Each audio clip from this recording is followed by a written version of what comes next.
Hi, it's Amy. For the past 6 videos, we spoke about thinking errors and ways to correct them. So that's it, right? No, it isn't that easy because the truth is we all get in our own way. There are certain thinking patterns and behaviors that we all have that obstruct us in treatment. These tactics completely work against you, and if you use these tactics, you're in danger of not correcting your thinking errors and thereby increasing your chance of reoffending and hurting someone, including continuing to hurt yourself.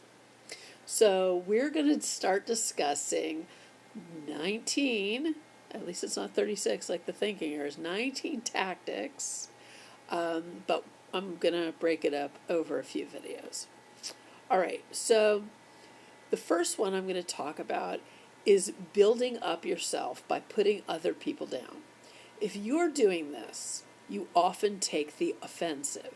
You probably use sarcasm, try to make other people look ignorant, or accuse other people of having faults that are the same as yours or even worse.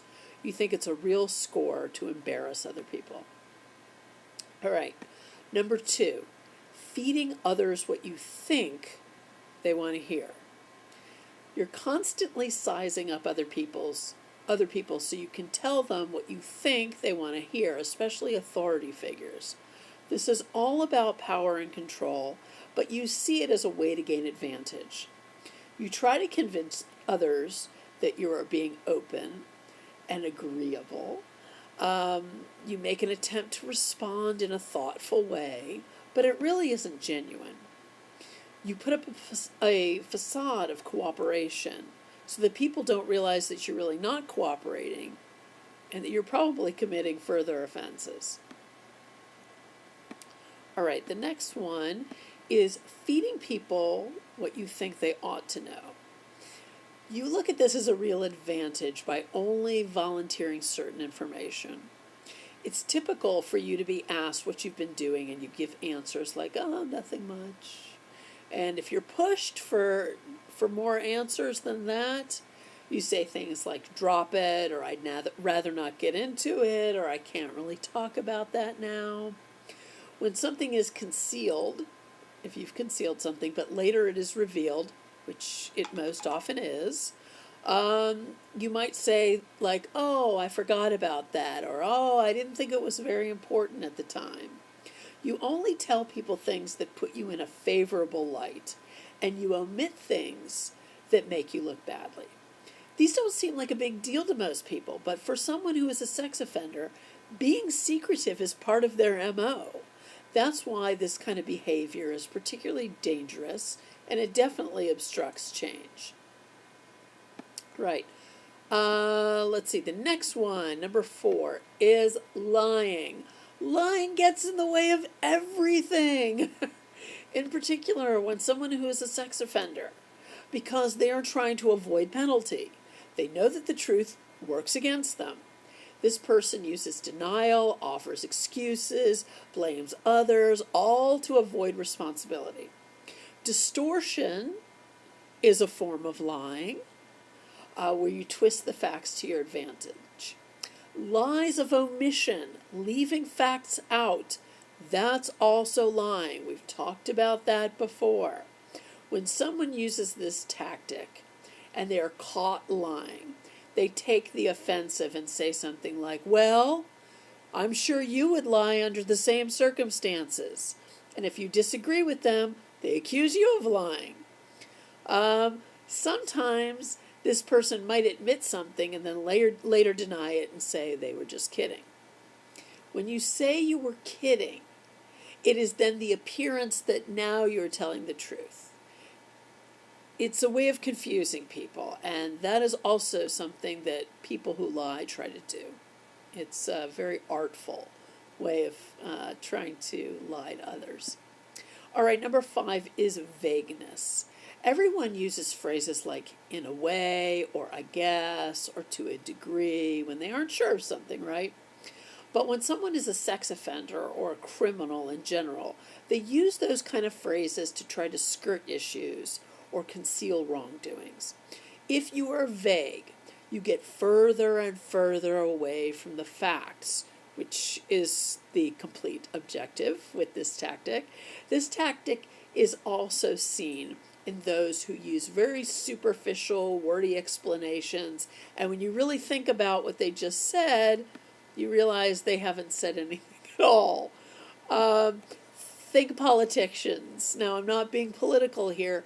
I'm just saying as an example, politicians are famous for using empty phrases and speaking in generalities.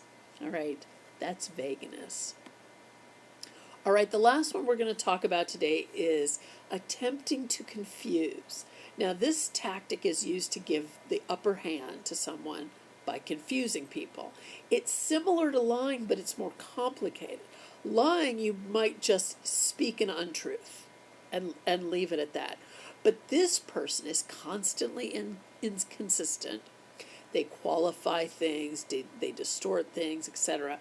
And if there are questions about that inconsistency, they will say that you must be confused or you must have misunderstood, thereby shifting the blame to someone else. They might even accuse the other person of being the one who's distorting things.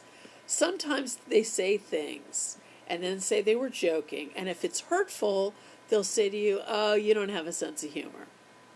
All right. They also try to confuse people by either speaking very fast or speaking very slowly. One great tactic is in attempting to confuse is you begin to say something and then you stop in the middle and say you're kidding and you go, no, this is what really happened. It's an attempt to make the other person believe that what you are now going to say is really the truth when it's really not. These people are often referred to as gaslighters after the 1940s movie of the same name. If you haven't seen it, Gaslighter, good movie. And if you spend enough time around a gaslighter, you start to question your own sanity, which is exactly their objective. Same objective that was in the movie. All right, so those are the first 6 that we're going to cover today of these tactics. So you can see if you're using any of these tactics, they'll completely get in the way of you making any positive change in your life. With all of these tactics, the overarching corrective of all of them is to start to practice some honesty.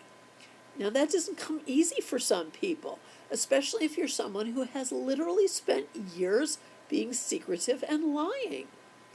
Catch yourself when you're about to tell a lie. You'll probably notice that you lie about even small things that don't even matter, like what you had for lunch or something. But it's become such a habit. Tell the truth about some small things to start. We take some baby steps and see how good it feels to be open and honest. And you'll see that in turn, people are open and honest with you. Next time, we'll cover 6 more. As I always say, please subscribe to this channel. Reach out to me on Facebook, on Twitter, on Instagram. You can always email me. It's not a problem. I'll get back in touch with you. And until next time, be well.